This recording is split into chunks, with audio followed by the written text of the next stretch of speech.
വളരെ സന്തോഷത്തോടും ഉത്സാഹത്തോടും കൂടിയാണ് സതീദേവി യാഗസ്ഥലത്ത് എത്തിയത്. എന്നാൽ ബന്ധുക്കൾ പോലും ദേവിയുടെ നേർക്ക് യാതൊരു സ്നേഹമോ ബഹുമാനമോ പ്രകടിപ്പിച്ചില്ല. യാഗം കഴിക്കുമ്പോൾ ശിവന് സമർപ്പിക്കാറുള്ള ഭാഗം മനഃപൂർവ്വം കൊടുക്കാതിരിക്കുന്നതുകൂടി കണ്ടപ്പോൾ സതീദേവിയുടെ മനം നൊന്തു. ഭർത്താവിൻ്റെ വാക്കുകൾ കേൾക്കാത്തതിനാൽ പരസ്യമായി അപമാനിതയായല്ലോ എന്നോർത്ത് സതീദേവി കുണ്ഠിതപ്പെട്ടു. അപമാനം സഹിക്കുന്നതിനേക്കാൾ ജീവത്യാഗം ചെയ്യുന്നതാണ് നല്ലതെന്ന് ഭർത്താവ് അരുളി ചെയ്തത് സതീദേവി ഓർമ്മിച്ചു. ഭർത്താവിനു അഹിതകാരിണി, മാതാപിതാക്കൾക്കും ബന്ധുക്കൾക്കും അനിഷ്ടകാരിണി. താൻ എന്തിന് ഇനി ജീവിക്കുന്നു? ഈ വിധം ചിന്തിച്ചു സതി സന്താപത്തോടെ ധ്യാനനിരതയായി ആത്മാവിനെ ആത്മാവിൽ ലയിപ്പിച്ചു. യോഗാഗ്നി ജ്വലിപ്പിച്ചു.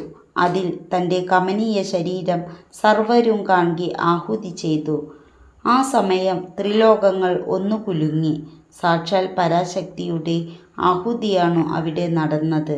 ശിവപത്നിയായ സതീദേവി യോഗാഗ്നിയിൽ ദഹിച്ച് ഒരു പിടി ചാമ്പലായി അവശേഷിച്ചു. സതീദേവിയുടെ ദേഹത്യാഗ വാർത്ത കേട്ട് പരമശിവൻ ക്രുദ്ധനായി. ഉടനെ ചന്ദ്രചൂഡൻ വീരഭദ്രൻ എന്ന ഒരു ഭയങ്കര മൂർത്തിയെ സൃഷ്ടിച്ച് യാഗശാലയിലേക്ക് അയച്ചു. വീരഭദ്രൻ ദക്ഷൻ്റെ തലയറുത്ത് ഹോമിച്ചു. ചിലരുടെ പല്ല് അടിച്ചു കൊഴിച്ചു. അനുചരന്മാരും പല നാശങ്ങളും ചെയ്തു. യാഗശാല തന്നെ നശിപ്പിച്ചു പോകുമെന്ന മട്ടായി. അവിടെ ശേഷിച്ചിരുന്ന ദക്ഷൻ്റെ കൂട്ടുകാർ പ്രാണരക്ഷാർത്ഥം രക്ഷപ്പെട്ടു. കാര്യങ്ങൾ ഇത്രയുമായപ്പോഴേക്കും ദേവന്മാർ ശിവനെ വന്നുകണ്ടു വന്ദിച്ചു. ദക്ഷനെയും മറ്റു ജീവിപ്പിക്കുവാൻ കാരുണ്യമുണ്ടാവണമെന്ന് പ്രാർത്ഥിച്ചു. കരുണാമൂർത്തിയായ ശിവൻ അവരെ അനുഗ്രഹിച്ചു. യാഗത്തിന് ബലിയർപ്പിക്കാനുള്ള ഒരു ആടിൻ്റെ ശിരസ് വെട്ടിയെടുത്ത് ദക്ഷൻ്റെ ഉടലിൽ ചേർത്ത് അദ്ദേഹത്തെ ജീവിപ്പിക്കുവാനും കൈലാസനാഥൻ വരം നൽകി.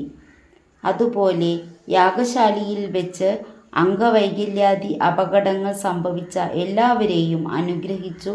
അവരുടെ വൈകല്യങ്ങൾ പരിഹരിച്ചു.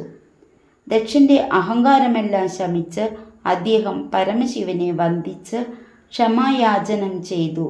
യാഗമെല്ലാം ഭംഗിയായി അവസാനിപ്പിച്ചു. സതീദേവി പിന്നീട് ഹിമവാന്റെ പുത്രിയായി പാർവതി എന്ന പേരിൽ ജനിച്ചു. പാർവതി തപസ് ചെയ്ത് ശിവനെ പ്രത്യക്ഷനാക്കി. ഹിമവാൻ പാർവതീദേവിയെ ശ്രീ പരമശിവന് വിവാഹം കഴിച്ചു കൊടുത്തു. ബ്രഹ്മപുത്രനായ ദക്ഷൻ പ്രജാപതി എന്നുള്ള സ്ഥാനം നേടി അഹങ്കാരിയായി തീർന്നപ്പോൾ ആ അഹങ്കാരം ശമിപ്പിക്കുവാൻ വേണ്ടി വിഷ്ണുമായയും പരാശക്തിയുമായ ദേവി അദ്ദേഹത്തിൻ്റെ പുത്രീഭാവത്തിൽ ചെന്താമരസൂനത്തിൽ പിറന്നു.